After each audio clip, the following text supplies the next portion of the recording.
Here's a question for you. What does this piece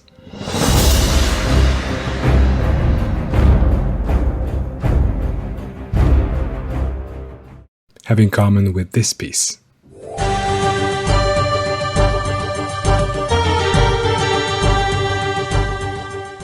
Is it maybe the fact that both of them remind you of a time when life was more simple and you had no worries at all? No.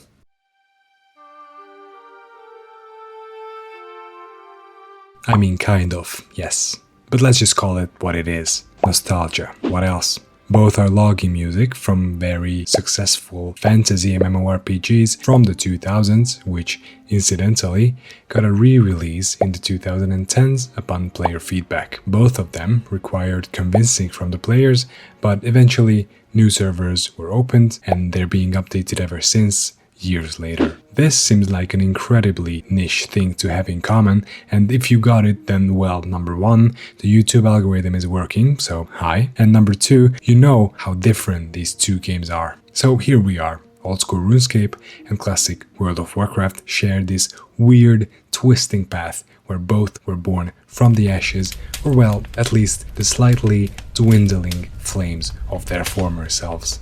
Yet they are wildly different in terms of design philosophy towards new content, and if Blizzard took some inspiration from Jagex about how to approach and treat this version of the game, especially regarding new content, World of Warcraft Classic could have another massive surge in popularity with the so-called Classic Plus servers, which is a huge subject nowadays. Before we dive into these ideas, let me set the scene to provide some context and pay attention if you can notice the similarities and differences in how the re-releases came to be and the game devs approached the development process.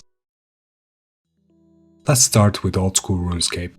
Today, many consider it to be one of the greatest MMORPGs and up there with the industry leaders. It frequently appears in elite spots in tier lists, and for good reason. However, it hasn't always been this way. RuneScape was developed by the Gower brothers initially as a tiny game called Devious Mud back in 1998. Later on, it went on to release what later became known as RuneScape Classic in 2001, and RuneScape 2 officially replaced Classic in 2004 with a full 3D engine, new skills, and a modern world. This was the RuneScape most people knew. From 2004, RuneScape 2 got tons of content in new quests, skills, world additions, minigames, etc. It was kind of chaotic, but in its own mid-2000s browser-based way. No paid expansions, no big resets, just frequent updates, one after another. There are a lot of things that happened between 2004 and 2012 which caused player uproar, such as the removal of the wilderness and free trades, but the straws that broke the camel's back in the end was the evolution of combat and the Squeal of Fortune in 2012. The Squeal of Fortune was a predatory new form of microtransaction that everyone today would look at and say, yeah, how the fuck did this go through? Players could buy spins on the wheel, which gave various prizes, including XP lamps. Yep. Real-world money buying XP was now a thing, exactly what the game needed. The Evolution of Combat update basically reworked RuneScape's combat system to be more in line with the industry standard like World of Warcraft instead of representing its own distinct style. The problem is, it did not fit RuneScape, especially not in the way it was implemented. It was honestly bad, bare bones, unbalanced, weird. Because of these two updates, many people quit overnight. People were upset. People wanted the RuneScape they knew back. In February of 2013, Jagex released a poll. Would players like to play the game as it was in 2007? Well, the players did. They really did. 449,351 people voted on the poll for Jagex to release the servers. No additional membership cost, no shared economy, no impact on the main game, which by this point was called RuneScape 3, and no shared updates. The poll system continued to live on, thankfully. This is very important. Every update is polled, except a few that Jagex deems integrity change, which is a can of worms that I will not open. Thus released Old School RuneScape on February 22nd, 2013. An August 2007 backup, fresh characters for everyone, life was good. Yet the player count was declining. More people played RuneScape 3, and it seemed like people just wanted the nostalgia factor of the 2007 servers. The game was at an all-time low in May 2014, reaching the lows of 11,000 concurrent players online, while RuneScape 3 had 29,000. The weekly updates mainly focused on quality of life, bug fixes, and porting content from the old game's more recent updates back to the new game's older version with the new content that's not actually new but newer than the new game's old version. What the f am I talking about? Basically adding some stuff which was good in RuneScape 2 that didn't make the cut in the 2007 backup. In late 2014 to early 2015, something changed with the design philosophy. Jagex started treating Old School RuneScape as a separate game, and on January 8, 2015, Zulrah was released, the first ever boss that is not present in RuneScape 3 and is Old School RuneScape exclusive. Not even 2 months later, and Old School RuneScape was hitting RuneScape 3 player count numbers. The two games moved head to head for almost 2 years, both games showing around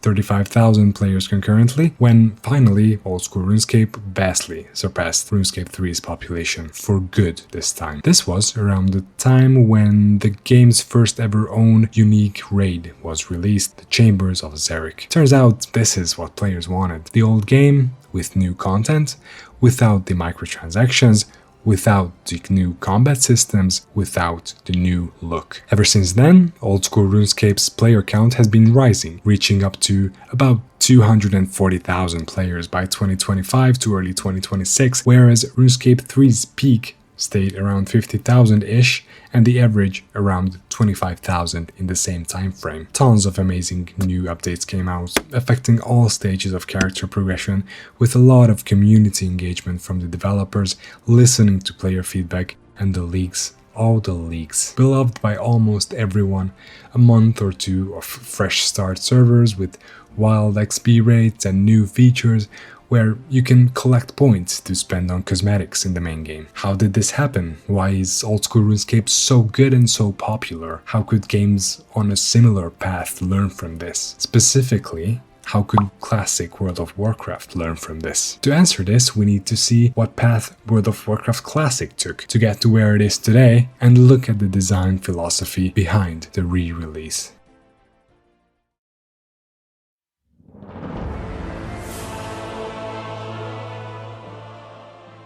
World of Warcraft was originally released in 2004 and became a cultural phenomenon. At a time when playing video games was not really talked about in the media, celebrities openly admitted to playing and loving the game. South Park released an episode titled Make Love Not Warcraft about the game, which to this day is one of their most famous ones. People loved this game. In 2007, the first expansion to the game was released, The Burning Crusade, which changed and balanced lots of things and expanded the lore and the world. It was also an incredibly well-liked expansion. In 2008, Wrath of the Lich King was released, which covered the story of Arthas, one of the most famous villains in gaming, set up back in Warcraft 3, leading to massive hype. Another well-loved expansion, but some people could feel like it's not the same as Vanilla WoW anymore. In 2010, Cataclysm was released, massively changing the world people knew and loved.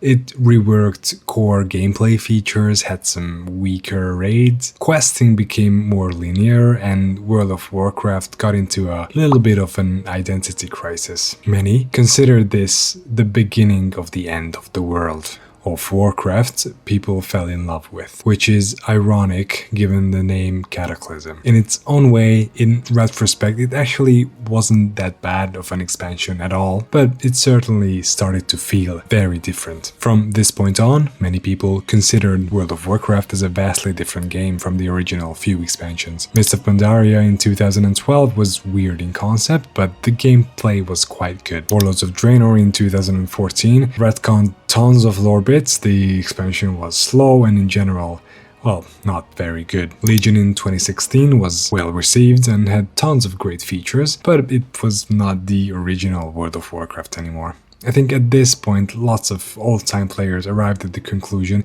the game is still good at times, for example Legion, but it's now a different game. So what if we could play the old versions instead? And then came Battle for Azeroth, an expansion where RNG-based loot gave tons of player power, the story headed in a weird direction, character arcs regressed, and where systems were built upon systems upon systems upon systems. Champion!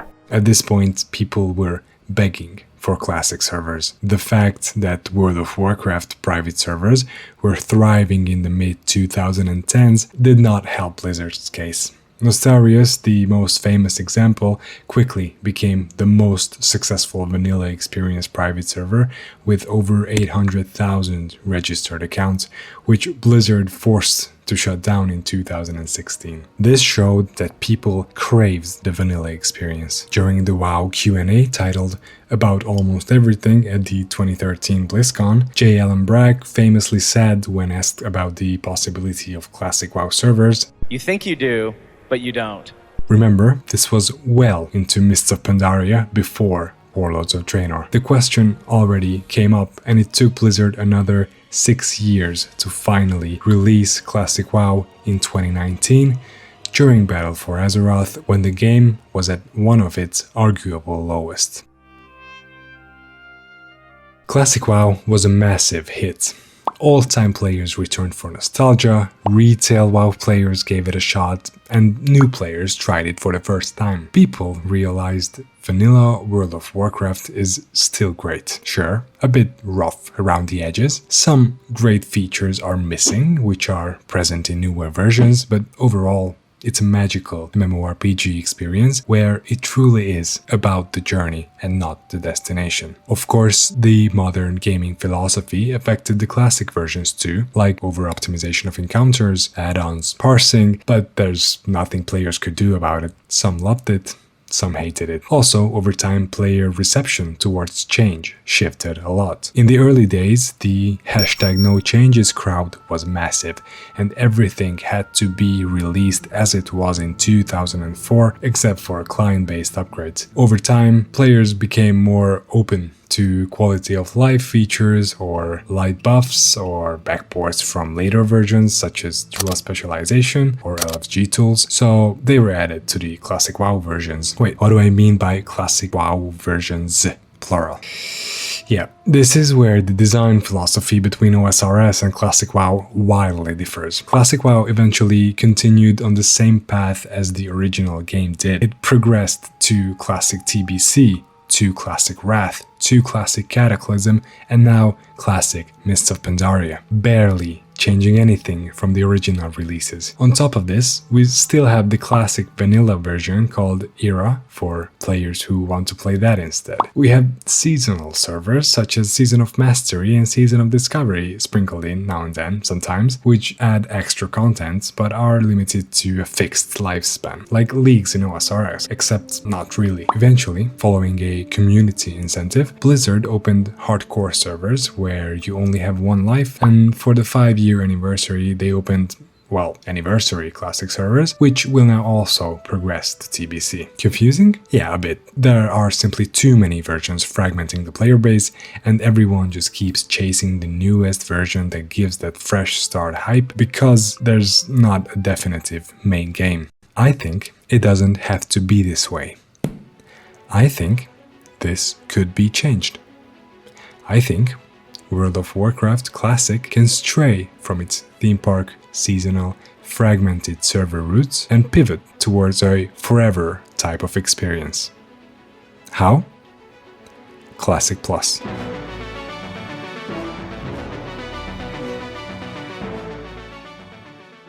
So what exactly is Classic Plus? It's an unofficial term created by players about a potential version of Classic World of Warcraft where the game would continue to build upon vanilla instead of the stark progression of theme park expansion-based content it received in the past. As more and more people realize that Vanilla WoW is an amazing game even by today's standards, a real demand formed. Blizzard has made no official announcement whether this version is being considered or not, but the release of Season of Discovery, many people began to speculate.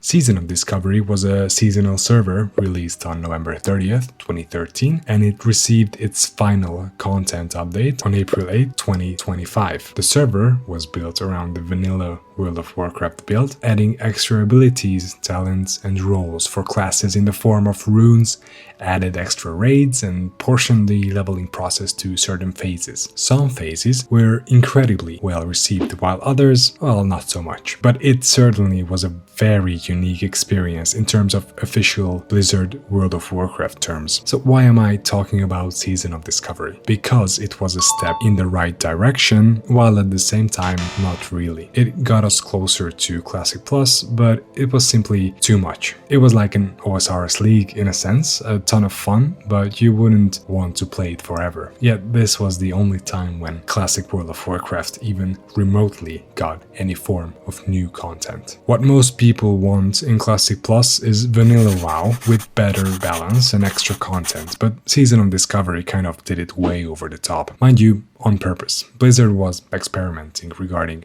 what features are successful and what features aren't, what's loved, what works, what's too much, what's not enough, and what is straight up hated. Was it because of a potential Classic Plus release? Maybe, but we might never know for sure. We are here to talk about specific ideas and recommendations learned directly from old school RuneScape. Please note, these are just my ideas with direct RuneScape inspiration. Also, I am aware that we are talking about two wildly different games with their own styles and personalities, and this is all just thought experiments. But even if some of these points were implemented, it could turn a vanilla classic World of Warcraft server into a proper Classic Plus experience that I would personally play the shit out of.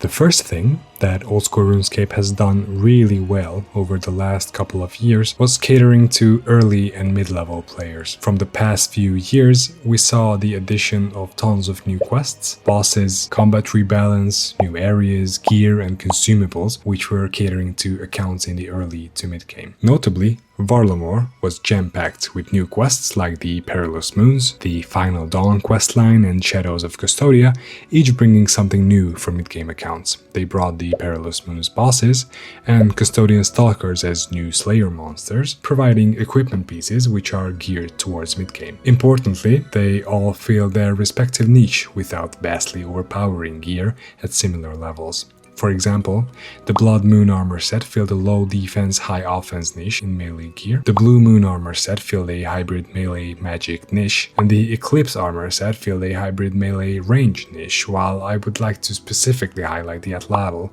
as it became a weaker toxic blowpipe / bowfire replacement, streamlining the gear progression across all combat styles. Varlamore itself brought lots of new training methods like mining, prayer, and thieving as well, all aimed for the 50 to 80-ish levels. We also saw the release of Royal Titans, which brought offensive prayer upgrades, and the Twin Flame Staff, accentuating the power of elemental weaknesses, which were also rebalanced to make them more useful in the early game. I would define the early to mid-game in Classic WoW as number 1, the leveling experience, number 2, the pre-raid best in slot grind. How could we expand on this the same way old school RuneScape did? First of all, Classic WoW could add more maps and dungeons, both leveling and level 60 zones and instances, with new lore and quests, new side grades and leveling gear, and pre-raid best in slot items that could enable specific playstyles to shine. New reward space could be explored in the form of extra resistances, situational trinkets, strength versus certain creature types, or new set effects, bringing older sets or new sets in the spotlight. Azeroth could be expanded with content that was cut from the original vanilla release, like Hyjal, Quel'Thalas, and eventually maybe Northrend, in a more vanilla-like manner, of course, than what we got in Wrath of the Lich King. Existing zones could also receive new dungeons like Grim Batol. But eventually, just like how old school RuneScape shaped its own lore to its own way,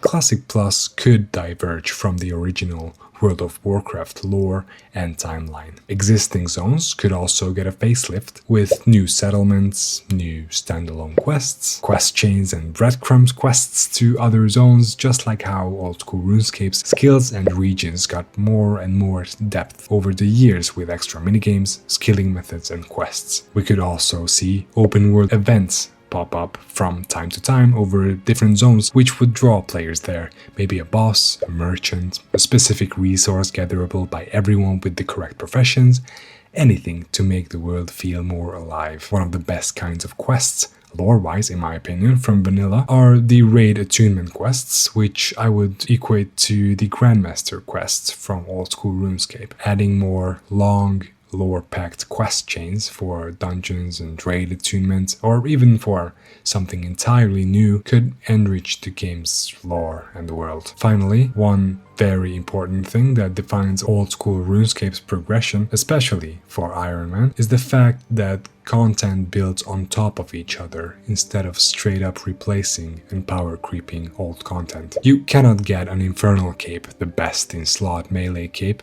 in the game without a Fire Cape, the mid-game equivalent. You cannot get the best ranged backslot item, Dishonest Quiver's full ammo saving effect, without having Ava's Assembler received from Vorkat after the quest Dragon Slayer 2. You cannot make the Amulet of Rancor, the best melee amulet, without having the Amulet of Torture. The list goes on and on. This is a very crucial step for the health of the game. In Classic WoW, progression builds on top of previous raid tiers nicely already, but if we want to keep the game classic without moving on to a fresh slate with other expansions like the game has previously done, power creep has to come very slowly, and we need to make sure old content stays relevant. New content should add options instead of strictly just stronger gear. Old content should remain rewarding and active, and we need to shift the game's growth to outwards and not upwards. New enchants could use materials from older raids, new crafting recipes could require older dungeon drops. We need to make sure every raid and dungeon is farmed and that players cannot skip full raid tiers after a while. Outstanding! Every instance of power increase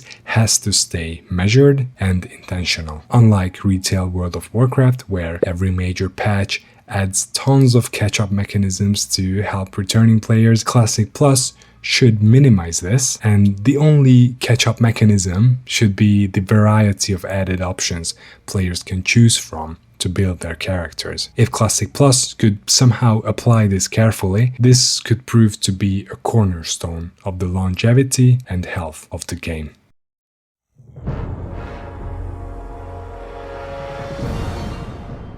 Of course, every game needs endgame activities. If a game has no endgame, players will eventually quit. Old school RuneScape has tons of things to do at endgame. I define endgame in old school RuneScape as very close to max combat with a decent variety of the best available gear, other stats in the 90s as well, close to max house, and every boss and raid unlocked. At this point, an account can either start going down the PvM route and do raids, kill bosses, complete combat achievements, or they can do the completionist route and finish all quests, achievement diaries, max their account, and fill collection log slots. Or they can PvP and PK, do clan events, or practice and get good and make sure that while their opponent did well, they did better. Old school RuneScape was very good at adding these endgame activities over the years. Massive updates included the collection log, where every unique item from bosses, raids, clue scrolls, minigames, and other activities shows up, and the game keeps track of them. The combat achievements were also a massive account progression / PvM update, rewarding good and determined players for completing them. These also affected accounts earlier in the progression as well, yet they are mostly truly focused on by endgame players. Of course, with more and more raids coming, and especially more and more endgame bosses coming, especially with the harder variants like Awakened bosses or Gamma contracts, endgame PvMers got tons of content here. So how could Blizzard port these features to Classic Plus? Well, standard encounters are obvious. More raids, more dungeons, more world bosses. Imagine Scarlet Enclave in actual vanilla, not just Season of Discovery, or even Karazhan. Blizzard could also explore the Onyxia-style single boss dungeons or randomized single boss encounters as well, like the Corrupted Gauntlet in old school RuneScape. Obviously, as I already highlighted, power creep has to be very well thought out and slow, with a major focus on side grades and making existing specs viable, as well as making new playstyles available. I would like to take this opportunity to also mention that the useless specs need to be brought up to standard in general and be given an identity. This can be done by talent and ability reworks and specialized gear from old or new raids and dungeons. Private servers have already managed to make specs better, so I'm sure Blizzard could figure it out. Imagine a Retribution Paladin that feels the power fantasy, Survival Hunter who actually utilizes traps to their full extent, and maybe even go in melee, like Blizzard has tried before. Demonology Warlock with a full arsenal of demons, or an arcane mage with actual arcane spells. Wow, imagine that. Retail WoW often excels in class design and class fantasy, so I'm sure Blizzard could cook here. Now, we have to make sure Classic Plus does not end at raid logging like most other classic World of Warcraft versions do. I actually hate raid logging. We need to make sure players have plenty of things to do between raids. Here are some ideas that could work to give players extra content, like old school RuneScape's various systems. Achievements and titles. They already exist in later versions. With some weeding, curating and love, we could get some very fun and unique classic WoW achievements and titles that endgame players could hunt down, that would award the usual achievement points that can be viewed upon inspecting someone. Besides the generic achievements, we could also have some custom old school RuneScape style mechanical / restriction achievements for certain dungeons, raids and world bosses. This might be a stretch, but I think the collection log could be ported to Classic Plus as well. Have a codex which stores all unique or difficult to obtain items, companions and mounts from raids, dungeons, open world activities and quest lines, and check them once you see them drop in a dungeon or raid in case of items. Of course, we wouldn't want priests needing on two-handed axes to fill out the collection log. That's why seeing them drop would already fill the log. Another approach towards a collection log-esque game mechanic could be small hidden collectibles and interactable items in the world, in a way charting the world, like charting the oceans in OSRS. They could reward players with cosmetics or a tiny amount of XP or gold. After all, what else captures the original feeling of discovery and fulfills the innate human desire to explore than finding new little things in the world and getting rewarded for it? While on the topic of cosmetics, while I know transmog is a very divisive topic, I think some form of it could provide tons of content for endgame players interested in transmogs, and it would provide, you guessed it, completionism and another collection style form of gameplay. Now, to calm the nerves, I am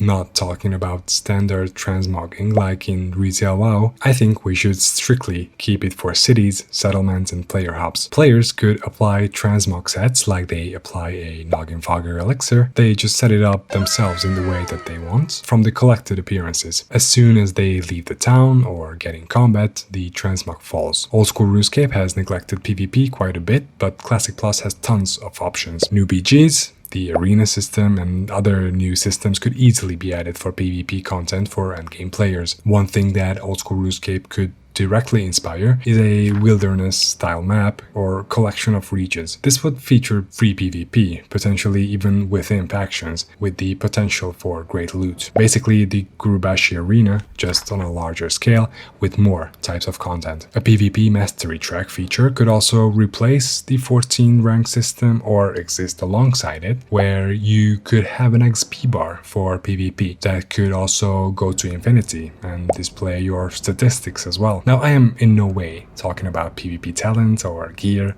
or anything like that. That would ruin Classic's PvP vibe. Maybe adding some cosmetics could work here on top of the existing rank gear, but adding completionist stuff that's only available by PvP is often pretty dangerous.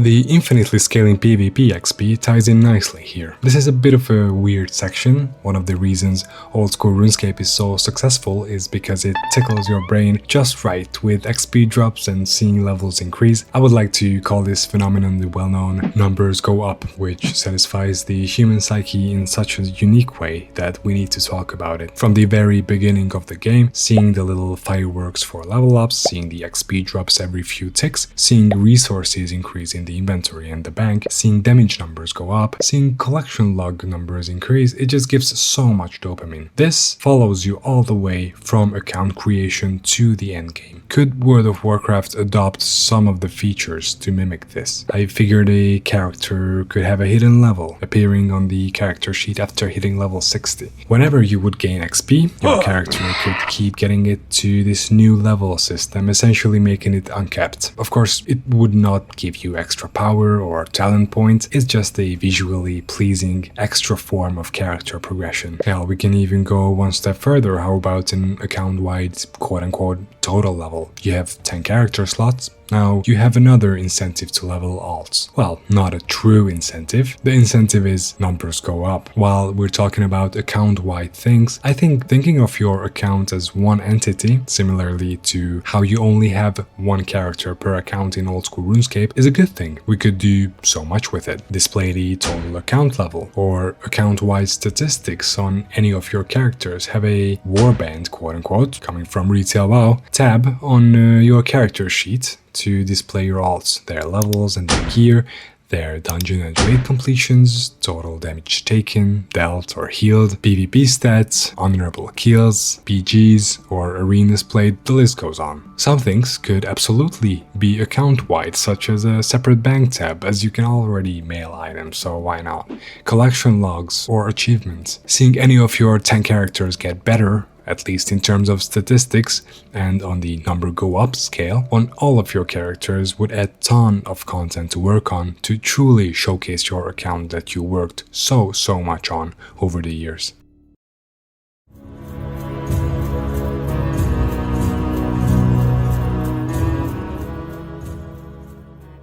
So far, we've covered updates and changes to the leveling process, the early level 60 experience, and the raid logging phase. We touched PvE, PvP, and virtual progression systems, but there are so many more things Classic Plus could have that could continue the spirit of the game that fall outside of these categories. The guild system currently exists as a separate message channel and nothing more really. Current features are very lackluster to the point where some events, well, most events, while almost every single event is organized on Discord instead. This could be so much more. A guild hall that can be customized, that needs crafting material donations from all professions, or rare world drops to build new facilities, letting players join as a guest for pugs, being able to join multiple sub-guilds like social guilds separate from regular guilds where the sole purpose is chatting and having fun, or PvP guilds, even though you're a PvE player, earning guild reputation for playing together that actually means something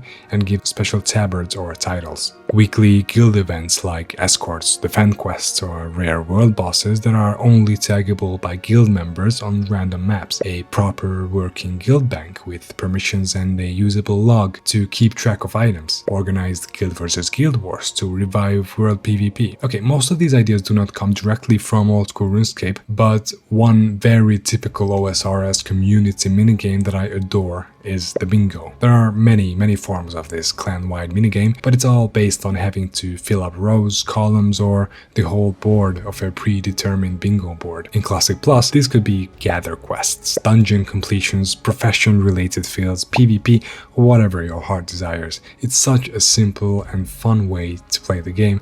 It would go hard in vanilla. While on the topic of guild halls, player-owned houses or islands or something like that could also give a lot of extra content in Classic Plus. How OP they could be is debatable. We would need to make sure that players don't stay there 24/7 like they did in garrisons in Warlords of Draenor, as to avoid killing player interactions at major hubs. Decorating and having a few basic facilities is fine, but it can be overdone. So for example, no auction houses, that's for sure. A little farm or mine for daily herbs, leather or ores, some NPCs to make the place feel alive, that's fine. While on the topic of herbs, leather and ores, the classic profession system could use a lift as well. I always love life skills in MMORPGs, they make the game a lot more immersive, but classic WoWs is a bit lacking. While some professions have multiple paths, like blacksmithing or leatherworking and engineering, some don't, even though they could. We could easily add diverging paths to alchemy or tailoring or even the gathering professions with the addition of new ores and herbs. New contested nodes could spawn in the open world, guarded by elite enemies or bosses that parties would need to defeat to gather the node. Professions could have their own reputation system for cosmetics, a gold pickaxe for miners, alchemist smithing outfit like in Runescape's minigames, or custom titles. New flavorful recipes that either fill in gaps in gear progression or add extra tools for PvP or PvE. Profession-specific questlines or halls that give identity to these professions, like skilling guilds in old school RuneScape. We could also have a better system to connect crafters or enchanters with potential buyers, but I don't have a lot of faith in this,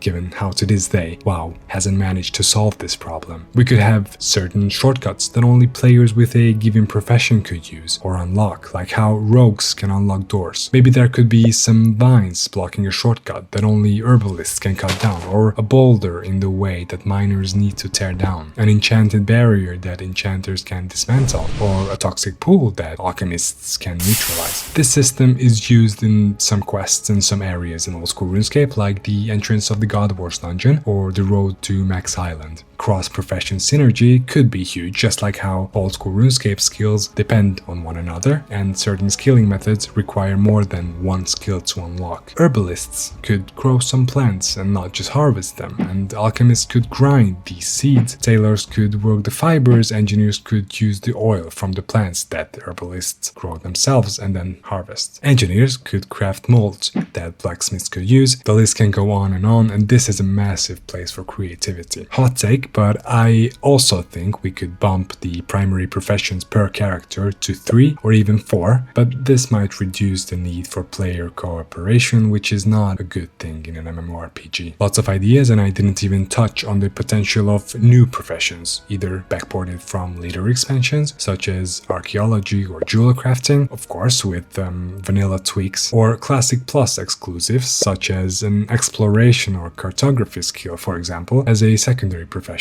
meaning it can be trained by everyone, which would unlock new travel methods, shortcuts, hidden tunnels, extra little settlements with vendors and flight paths, etc. Players could build rope bridges across ravines, clear debris blocking roads, hang ropes for safe descents from certain mountains, unlock dwarven lifts or goblin winches at certain spots in Azeroth. These could be either new roads within zones or provide new routes connecting zones. Imagine discovering a hidden staircase, or hanging a rope from Damaro to wetlands, or discovering an old war tunnel from Orgrimmar directly to Ashenvale or Southern Ajara. The Explorers League might set up a few small settlements that only players with a certain level in exploration can use. These settlements could have a campfire, a basic vendor, you could build the mailbox or recruit a flight master to upgrade these settlements. Explorers could also find buried chests, lost journals with new quests, or hidden entrances to dungeons that provide new ways to enter. They could craft dungeon maps or use pins on their maps. However, add-ons do make this redundant. Of course, this whole idea is a bit of a mix between agility and sailing from old school RuneScape, unlocking shortcuts in the world or rapids and islands at sea, sometimes ones that you have to upgrade yourself, adds a lot of flavor to the game. Now, the idea of Season of Discovery was pretty good. Fun systems, fun implementation, mostly. This is like old school RuneScape's League system, where you can play on a separate fresh character for around 6 weeks, complete tasks,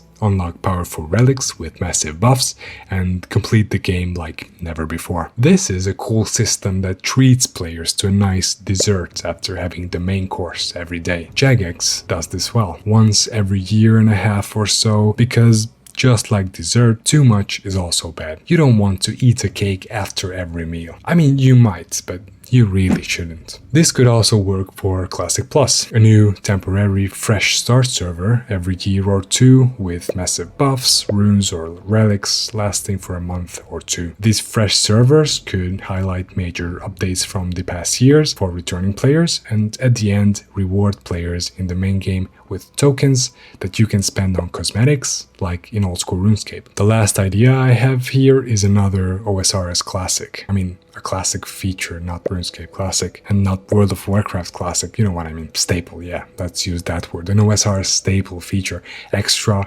restricted game modes. Hardcore was a brilliant addition to Classic, it really was. We can keep that. We can also add just regular solo self-found mode like the Ironman mode from OSRS. Now, to make it extra exciting, since these accounts already cannot trade or use the auction house, we could potentially allow them to have every single profession available to them to play the game to the full extent. This would of course have no economic drawback to the game since they cannot trade. If not, we could always allow a warband type multi-character setup where several characters on your account could form a self-found group with a shared bank. This way you could have a druid with gathering professions, a mage with tailoring and enchanting, a hunter with skinning and leatherworking, etc. This way, you would truly play multiple characters at a time, potentially leveling them close to each other to ensure proper gearing. This is basically a solo group Ironman concept, but we can also just allow friends to play group Ironman together in Classic World of Warcraft. Other restricted account types could be the ultra hardcore mode, which is pretty hyped nowadays, where you only have one life, but you cannot see your characters, your parties, or the enemy's HP bar, and other UI elements are also hidden like the minimap. Your screen gets darker as your HP goes down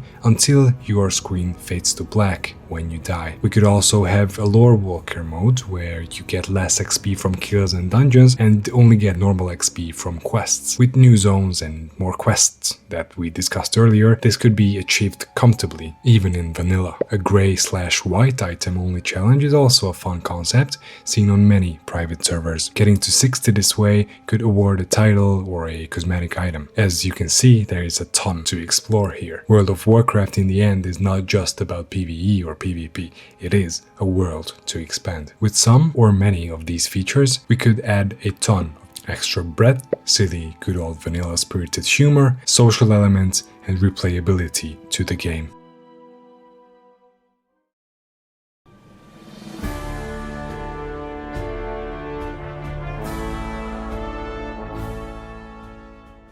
Last, but certainly not least, we cannot forget about the game and community management outside of Azeroth either. Old school RuneScape excels here, and it wouldn't be the game it is today had it not worked alongside the players to build this game. The JMods, the team behind OSRS, constantly engage with the community on various platforms, listen to feedback, answer questions, make podcasts, and work with content creators. Even when they mess something up, resolution comes fast and communication comes even faster. This can all be traced back to the polling system. This simple system of updates needing to pass a poll before implementation creates trust towards the developers from the players and an incentive to properly communicate towards the players from the developers. Now, Classic WoW could use a similar system. Updates polled, an active dev team players can turn to with questions, not just privately, but publicly as well. Ask questions on Discord or Reddit, the devs publicly answer. Ask for game-related information on Twitter,